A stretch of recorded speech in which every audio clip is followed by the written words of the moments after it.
जय भीम साथियों, मेरे हाथ में एक राष्ट्रीय अखबार में प्रकाशित एक खबर है जिसमें मुख्य बात यह है कि इस अखबार में ये निकला है कि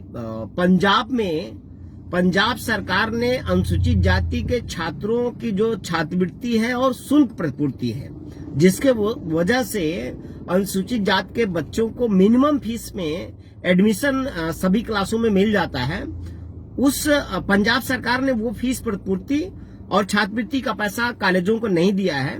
इसके नाते 2 लाख से ज्यादा बच्चे वहां एजुकेशन से वंचित हो रहे हैं, अगली क्लास में नहीं जा पाए। इसके नाते वो पढ़ाई उनकी रुक गई, वो पढ़ाई से वंचित हो गए, वो अगले क्लास में एडमिशन नहीं ले पाए। ये अनुसूचित जाति आयोग ने एक नोटिस देकर के पंजाब सरकार से में जवाब मांगा है। तो ये अच्छी पहल है राष्ट्रीय अनुसूचित जाति आयोग का, हम इसका स्वागत करते हैं। लेकिन आयोग के इस काम पे जो पंजाब सरकार के लिए नोटिस जारी किया है, मैं आयोग से ये कह रहा हूं कि आप उत्तर प्रदेश सरकार को भी एक नोटिस जारी करो और उत्तर प्रदेश सरकार से भी पूछो कि आपने कई लाख, ये संख्या 20-25 लाख से भी ज्यादा जाएगा, कई लाख की संख्या में उत्तर प्रदेश में अनुसूचित जाति के बच्चे एजुकेशन से वंचित हो रहे हैं। वो अगर फर्स्ट ईयर में गए ग्रेजुएशन में या अन्य क्लासों में भी, तो वो अगली क्लास में उनका एडमिशन इसलिए नहीं हो पा रहा और कॉलेज के लोग उनका प्रवेश पत्र नहीं दे रहे हैं, उनको एग्जाम में नहीं बैठने दे रहे हैं, इसलिए कि उनका पैसा जो छात्रवृत्ति का पैसा है और फीस प्रतिपूर्ति का जो पैसा है, जो कॉलेजों को समाज कल्याण विभाग के द्वारा मिलता है, उन कॉलेजों को नहीं मिला और छात्रों को छात्रवृत्ति भी नहीं मिला, उत्तर प्रदेश सरकार ने नहीं दिया। और इस नाते कई लाख, लगभग 20-25 लाख की संख्या में हर साल अनुसूचित जाति के बच्चे उत्तर प्रदेश में एजुकेशन से वंचित हो रहे हैं। मतलब फर्स्ट ईयर पढ़ रहे हैं तो सेकेंड ईयर में जाकर के पढ़ाई छोड़ना उनकी मजबूरी हो गई है।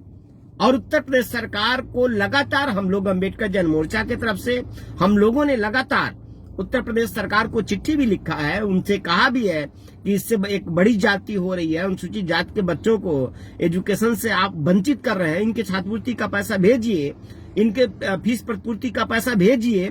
तो उत्तर प्रदेश सरकार भेजने के लिए तैयार नहीं हो रही, भेज नहीं रही है। उत्तर प्रदेश सरकार कोई न कोई बहाना बनाती है कि हमें सेंट्रल गवर्नमेंट पैसा भी नहीं दे रही है, स्टेट गवर्नमेंट के पास बजट नहीं है। हाँ, स्टेट गवर्नमेंट के पास पैसा है, अभी G20 इन्वेस्टमेंट का ये सबमिट कर रहे थे, तो G20 कराने के लिए कई लाख, मतलब कई हजार करोड़ रुपया ये फूंक रहे हैं। इनके मंत्री, इनके मुख्यमंत्री हर दिन इधर उधर घूमते रहते हैं, हेलीकॉप्टर से, हवाई जहाज से देश विदेश दौरा करते हैं और कई हजार लाख करोड़ रुपये खर्च कर देते हैं, हवा में खर्च कर रहे हैं। लेकिन दलित समाज के बच्चे पढ़ न पाए, इसके लिए इनके पास बजट नहीं है। पढ़ लेंगे तो इनसे सवाल करेंगे, रोजगार मांगेंगे और अपने सम्मान की बात करेंगे, अपने हक की बात करेंगे। इसलिए अनुसूचित जाति के बच्चों को अनपढ़ रखो, इनको गुलाम बनाओ, इनको मजदूर बनाओ। इस साजिश को कामयाब करने के लिए उत्तर प्रदेश सरकार पूरा काम कर रही है।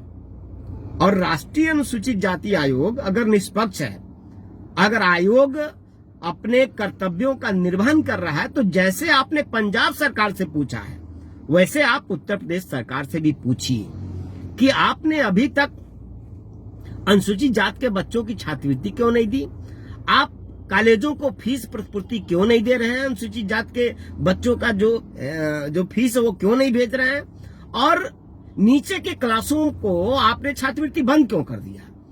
अनुसूचित जाति आयोग के अंदर नैतिकता है, अगर बेशर्मी नहीं है।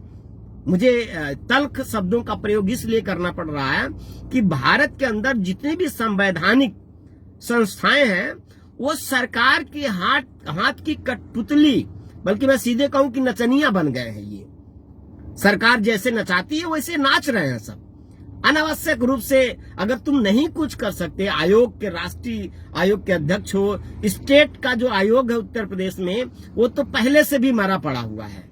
एक ब्रिजलाल है इनके राज्यसभा के सांसद है, पहले उनको चेयरमैन बना रखा था और मुझे नहीं पता है कि ब्रिजलाल ने भी कभी कोई चिट्ठी जारी किया हो।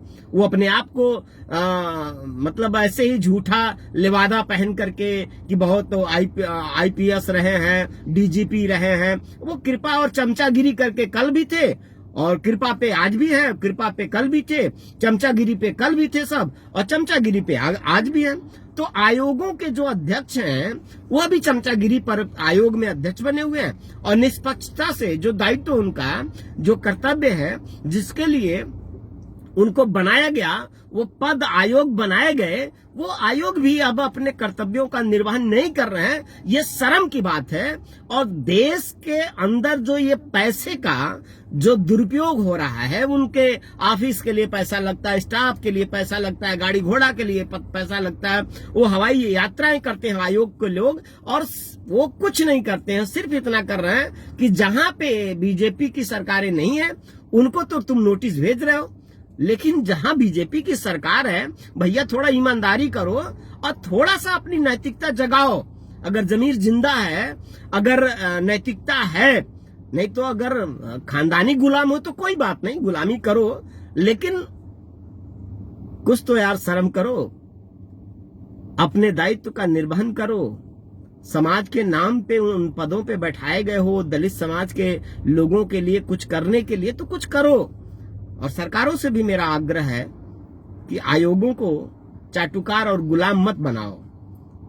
वो दूसरे सरकारों से सवाल पूछते हैं। उत्तर प्रदेश में लाखों बच्चे हर साल पढ़ाई छोड़ रहे हैं दलित समाज की, और आपकी साजिश को हम देख भी रहे हैं और समय आने पर जवाब भी देंगे। और आज भी हम पूछ भी रहे हैं, आज भी हम सवाल कर रहे हैं, लेकिन समय आएगा तो आपको जवाब भी देंगे। और मेरा आग्रह है कि जो अनुसूचित जाति के बच्चों को छात्रवृत्ति नहीं दी जा रही, बंद किया उत्तर प्रदेश सरकार ने, और जो फीस प्रतिपूर्ति नहीं दी जा रही है, दे रही है उत्तर प्रदेश सरकार, उसको तत्काल प्रभाव से रिलीज करे, कॉलेजों में फीस भेजे और अनुसूचित जाति के बच्चों को छात्रवृत्ति दे, ताकि बच्चे अपनी पढ़ाई आगे की जारी रख सकें। और समाज के लोगों से भी मैं अपील करता हूं कि आप ध्यान दीजिए इन बातों पर, आवाज उठाइए और सरकार के सामने अपनी बात रखिए। जय भीम।